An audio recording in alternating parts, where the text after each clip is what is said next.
प्रणाम। मैं हूं गणेश शिवरकर और आप देख रहे हैं मेरा जीएसटीवी यूट्यूब चैनल। आज शाम की पॉलिटिक्स एनालिसिस में आप सबका स्वागत है।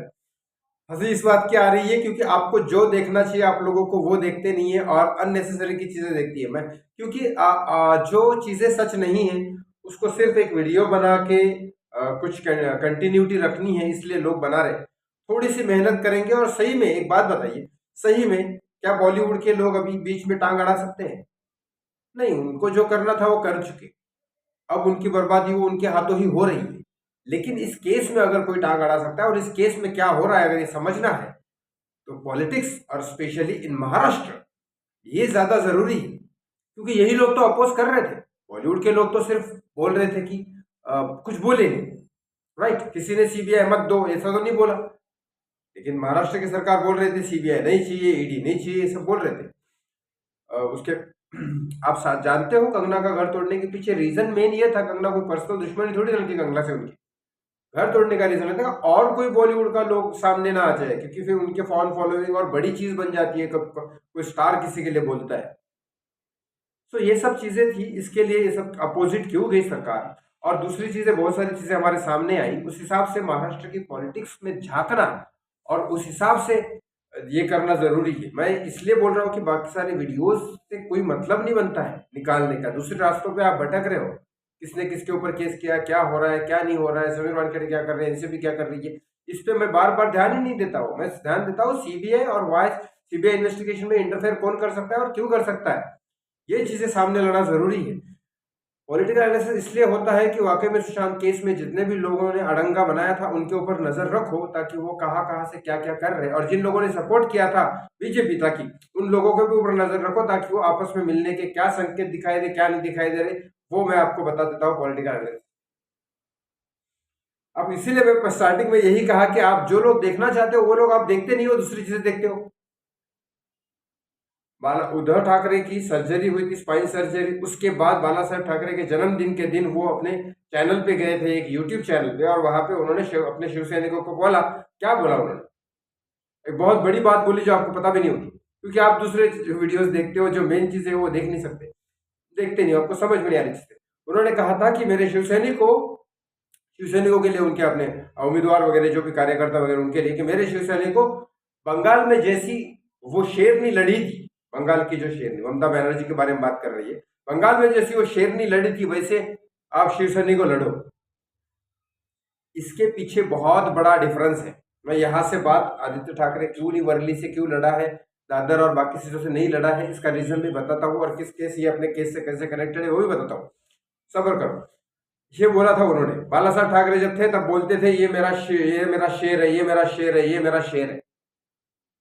अब उन्होंने शब्द मराठी में यूज किया, बंगाल की जो वाघिन है जो उसके जैसा लड़ो, वाघिन मतलब शेर नहीं बोलते, और शेर को वाघ बोलते। तो बाला साहब ठाकरे बोलते थे ये मेरा वाघ है, ये मेरा वाघ है, सब मेरा वाघ है, सब बोलते थे। तो क्या शिवसैनिकों में कोई वाघ रहा नहीं जो बोलते कि उसके शेरनी जैसा लड़ो? तो शेरों को बोलना पड़े कि शेरनी जैसा लड़ो, ये क्या होता है? दूसरे, अगर आपका बेटा खुद अगर शेर है तो आपके बेटे को एक ऐसी पार्टी में आपने वोट किया, एक ऐसी पार्टी में आपने एक ऐसी जगह पे इलेक्शन लड़वाया, बांद्रा में या फिर दादर में तो बहुत मराठी है, वहां पे भी नहीं। आपको इतना डर था आदित्य ठाकरे के बारे में कि वो नहीं आएगा जीत के। शिवसेना का देख रहे हो, समझ रहे हो आप, शिवसेना की बहुत डाउन हो गई ये टेंडेंसी, बहुत, उनको बहुत डर लग रहा है इसीलिए। और बीजेपी का भी, जो कि कांग्रेस ने, शरद पवार जी ने पूरा का पूरा गेम प्लान किया है, इस वजह से दोनों को एक दूसरे की जरूरत है और मिल सकते हैं, इस बात से साबित होता है। आदित्य ठाकरे को इन्होंने ना ही कहीं लड़ने दिया ना ही कहीं पॉइंट किया, सिर्फ वर्ली एक लोकेशन है जहां पे उन्होंने आदित्य ठाकरे को रखा। एक तो वहां पे इनका थोड़ा सा काम किया हुआ है, ऊपर से इनके ही उम्मीदवार, इनके ही शिवसेना के ही उम्मीदवार एक सुनील शिंदे करके है, वो वहां पे जीत के आए थे। राष्ट्रवादी कांग्रेस के जो अपोजिट एमएलए थे उनको हरा के ये सुनील शिंदे वहां जीत के आए थे। तो इन सुनील शिंदे की जगह आदित्य ठाकरे को वहां पे ये इलेक्शन लड़ने के लिए रखा, लेकिन साथ ही साथ उस राष्ट्रवादी एमएलए को, जो जिसको हरा के सुनील शिंदे जीते थे, उसको अपनी पार्टी में शामिल कर लिया ताकि अपोजिट में कोई रहे ही नहीं और आदित्य ठाकरे वहां जीत जाए, ताकि अपोजिट में राष्ट्रवादी को तो इन्होंने अपने साथ मिला दिया और अपने पार्टी को किसी और जगह लड़वा दिया, तो आदित्य ठाकरे ही जीतेगा और कोई है ही नहीं वहां पे। तो ये साबित करने में लगे हैं कि हम अभी आज भी ये है, लेकिन इनको अंदर पता है कि ये खत्म हो चुके हैं। और कहीं ना कहीं बीजेपी को भी ये पता है कि महाराष्ट्र में उनका थोड़ा सा, अगर महाराष्ट्र चाहिए तो अब थोड़ा सा आगे और देखना पड़ेगा इस इलेक्शन का रिजल्ट।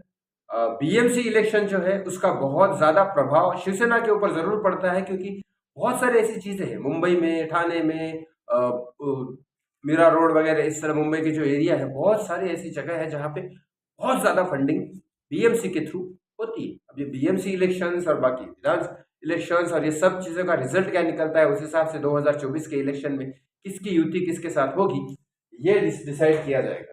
लेकिन इस बारे में आपको जरूर कहता हूँ, पॉलिटिक्स में जितना ध्यान दोगे उतना इस केस को सॉल्व करने में इजी पड़ेगा।